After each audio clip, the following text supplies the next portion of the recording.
নেওয়ার জন্য জেএফকে বিমানবন্দরে আগমন করছেন। আমরা তাকে স্বাগত জানাচ্ছি, কারণ এই বাংলাদেশের এই ভঙ্গুর রাজনীতি, ভঙ্গুর এই অর্থনীতিকে উজ্জীবিত করবার জন্য ডক্টর ইউনূস একটি যোগ্য প্রার্থী। যে গত 16 বছরের জঞ্জাল ভেঙে বাংলাদেশের মানুষ যে ঐতিহাসিক বিপ্লব করেছে, ছাত্র জনতা যে ঐতিহাসিক বিপ্লব করেছে, সেই বিপ্লবের ফসল বর্তমান সরকার।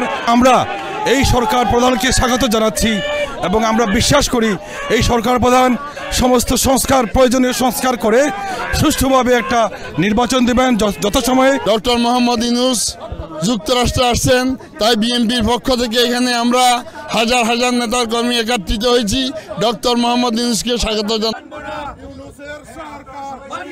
ওই তো ডক্টর ইউনূস এ দেশে আসছে বাংলাদেশের 17 কোটি মানুষকে রিপ্রেজেন্ট করার জন্য।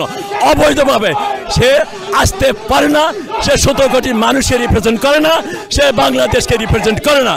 সে নির্বোধের মতো জোরপূর্বক পশ্চিমা শক্তি এবং কিছু বাংলাদেশের যারা দেশ বিরোধী তাদের সহায়তায় এই কাজটি করছে। আমরা তাকে ধিক্কার জানানোর জন্য তার এই অবতরণে তার ধিক্কার জানাচ্ছি। এই খুনি ইউনূস জাতিসংঘে অধিবেশনে সে অংশগ্রহণ করার জন্য আজকে নিউ ইয়র্কে আসবে।